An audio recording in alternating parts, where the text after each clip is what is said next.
आईनी हिंदी के एक नए एपिसोड में आपका स्वागत है। इस वीडियो में हम पहले बात करने वाले हैं भारतीय नौसेना के बारे में। भारतीय नौसेना का फाइटर एयरक्राफ्ट प्रोग्राम काफी पेचीदा होता जा रहा है और इस समय भारतीय वायुसेना के प्रोग्राम से ज्यादा भारतीय नौसेना के प्रोग्राम पर चर्चा हो रही है। आखिरकार भारतीय वायुसेना की तरफ से या भारतीय नौसेना की तरफ से सॉरी ऐसी कौन सी स्टेटमेंट आई है जिसके बाद से चर्चाओं का बाजार एक बार फिर से गर्म हुआ है? क्या भारतीय वायु नौसेना फिफ्थ जनरेशन फाइटर एयरक्राफ्ट को वाकई स्किप कर चुकी है, और अगर कर चुकी है तो वो कौन सा एयरक्राफ्ट होगा जो इस गैप को फिल करने का काम करेगा? आइए जानते हैं। दरअसल भारतीय नौसेना ने रिसेंटली अपना एम्बिशियस विजन 2047 लॉन्च किया था या अनवील किया था, जहां पर उन्होंने 2047 तक भारतीय नौसेना की रूपरेखा कैसी होगी इसके बारे में डिटेल में बात करी है। हालांकि यहाँ पर भारतीय नौसेना के अधिकारियों ने कुछ महत्वपूर्ण हाईलाइट भी साझा करी है, जहां पर उन्होंने ये हिंट किया है कि अब भारतीय नौसेना का जो प्लान था जिसके अंतर्गत वो fifth generation deck based fighter को फील्ड करना चाहते थे, शायद अब वहां पर ये चीजें हमें देखने को ना मिले। एक सीनियर नेवल ऑफिसर ने मीडिया से बात करते हुए ये रिवील किया कि भारतीय नौसेना full fledged fifth generation fighter aircraft का जो प्रोडक्शन या प्रोक्योरमेंट प्रोग्राम है इसको बाईपास कर सकती है, और अभी भारतीय नौसेना की जो प्राथमिकता है ये twin engine deck based fighter होने वाली है, जो कि एक फिफ्थ जनरेशन माइनस एयरक्राफ्ट है। लेकिन उन्होंने ये भी कहा कि यहाँ पर भारतीय नौसेना अगर fifth generation fighter aircraft programme को स्किप कर रही है तो इसका मतलब ये नहीं है कि नेक्स्ट जनरेशन प्रोग्राम हमें देखने को नहीं मिलेंगे, बल्कि इसका मतलब ये है कि भारतीय नौसेना सिक्स जनरेशन फाइटर जो कि फिफ्थ जनरेशन का सक्सेसर होगा इसे 2047 तक फील्ड करने पर विचार करेगी।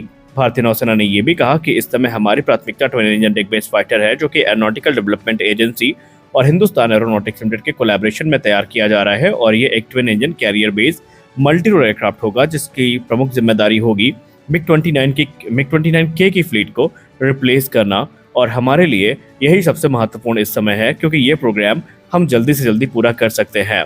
ये एयरक्राफ्ट एक dedicated fifth generation fighter aircraft तो नहीं होगा, लेकिन इसको फिफ्थ जन माइनस कैटेगरी में हम रख रहे हैं, क्योंकि इसमें बहुत सारे एडवांस फीचर्स जो हैं वो एमका से बोरो किए गए हैं और उनको इंकॉर्पोरेट किया जा रहा है, जिसमें जो स्टेल्थ कोटिंग है वो आपको देखने को मिलेगी, डाइवर्टरलेस सुपरसोनिक इनलेट्स देखने को मिलेंगे, सेमी रिसर्च वेपन बेस देखने को मिलेंगी, रिड्यूस रेडार क्रॉस सेक्शन देखने को मिलेगा।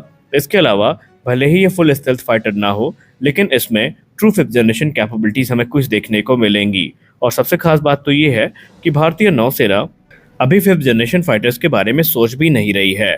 देखिए, आपको अगर हम समय में कुछ समय पहले ले चलें तो 2019 के दौरान काफ़ी चर्चा हुई थी जब एमका प्रोग्राम तेज़ी पकड़ रहा था, तो उस समय एक डिबेट ये भी होती थी कि क्यों ना एमका का नेवल वेरिएंट तैयार किया जाए जो कि भारतीय नौसेना के दृष्टिकोण से हो, भारतीय नौसेना की ज़रूरतों को पूरा करने के लिए हो।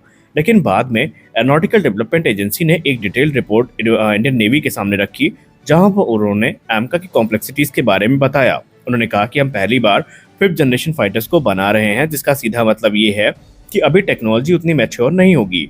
दूसरी बात, एरोनॉटिकल डेवलपमेंट एजेंसी ने उस समय कही थी कि अगर हम एमका के नेवल वेरिएंट पर काम करेंगे तो हमें उससे बहुत सारी मॉडिफिकेशन से गुजारना पड़ेगा, जैसे कि ड्रीम फोर्स लैंडिंग गियर्स हो गए, अंडर कैरेज हो गया, और भी कई सारी चीज़ें जिसकी वजह से जो स्टेल्थ है एमका का वो प्रभावित हो सकता है। इसके अलावा अभी स्टेल्थ कोटिंग ऐसी टेक्नोलॉजी विकसित की जा रही है जो कि मैरीटाइम एनवायरनमेंट को सस्टेन कर सके, क्योंकि आपको पता है कि समुद्री इलाकों में जो स्टेल्थ कोटिंग है उनको काफ़ी नुकसान पहुंचता है, और ये सारी चीज़ें उस समय कंसीडर की गई थी। और बाद में भारतीय नौसेना ने डिसाइड किया था कि वो अभी fifth generation fighter aircraft programme को स्किप करेंगे और वो अपना जो ध्यान है वो पूरी तरीके से twin engine deck based fighter पर केंद्रित करेंगे। लेकिन रुकिए, अगर आपको लगता है कि twin engine deck based fighter काफ़ी नॉर्मल होगा तो ऐसा बिल्कुल भी नहीं है। इसमें बहुत सारी एडवांस टेक्नोलॉजीज जो हैं वो फीचर करी जाएंगी, जिसमें आर्टिफिशियल इंटेलिजेंस होगा, और इसके अलावा जो मैन अनमैन टीमिंग है वो देखने को मिलेगी। और इसके अलावा अगर हम बात करें इसके स्पेसिफिकेशंस की, तो सबसे खास बात यहाँ पर ये होने वाली है कि टेडबीएफ 26 टन के ऑल ऑफ वेट के साथ आएगा, और इसकी जो रेंज होने वाली है वो 800 से लेकर 900 किलोमीटर से ज़्यादा की होने वाली है। वहीं ये तकरीबन 7000 किलोग्राम तक का जो फ्यूल है वो कैरी करने में सक्षम होगा। इसमें अस्त्र सीरीज की सारी मिसाइल्स देखने को मिलेंगी, ब्रह्मोस देखने को मिलेगी, और दूसरे जो एडवांस वेपन सिस्टम है वो देखने को मिलने वाले हैं। भारतीय नौसेना इनिशियली तकरीबन 58 से लेकर 87 के बीच में जो एयरक्राफ्ट है इनको खरीदने पर विचार कर रही है, लेकिन आगे चल के ये नंबर 100 को पार करेंगे। और इस समय भारतीय नौसेना ने क्लियर कर दिया है कि जब तक टेडबीएफ प्रोग्राम क्लियर नहीं हो जाता वो किसी दूसरे प्लेटफॉर्म के बारे में विचार नहीं करने वाले हैं। भारतीय नौसेना की प्राथमिकता टेडबीएफ पर ही आके टिकी हुई है।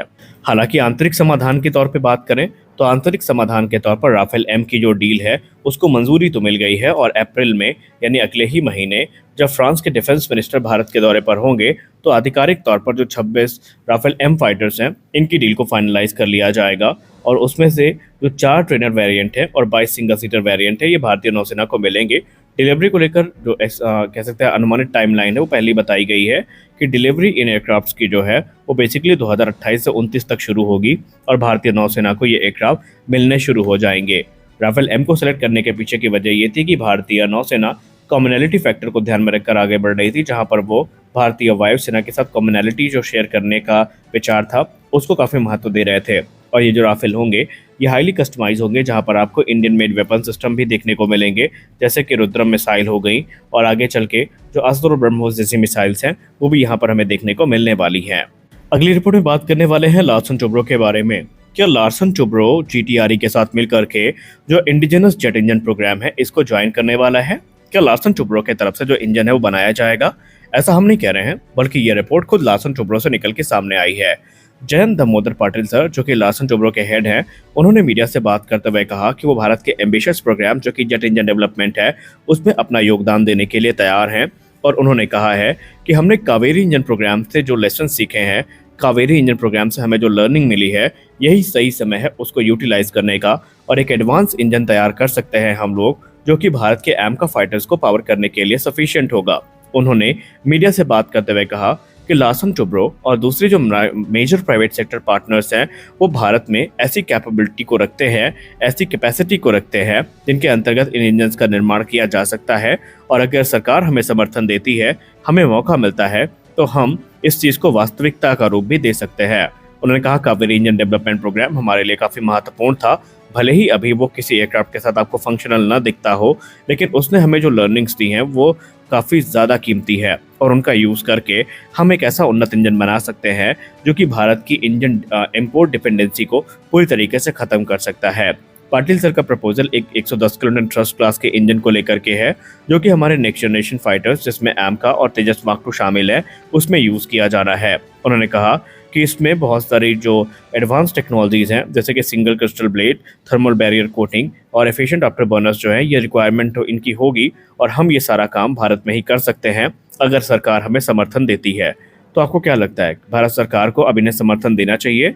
क्या यही सही समय है प्राइवेट सेक्टर को इस प्रकार के प्रोग्राम में इन्वॉल्व करने का? आप अपनी राय कमेंट सेक्शन में ज़रूर दें। तो आज के इस वीडियो में बस इतना ही। मिलते हैं अगले वीडियो में कुछ और अपडेट्स के साथ। आशा करते हैं ये वीडियो आपको अच्छी लगी होगी। वीडियो अच्छी लगी वीडियो को लाइक करिए, नए चैनल को सब्सक्राइब करिए। मिलते हैं अगले वीडियो में, तब तक के लिए जय हिंद।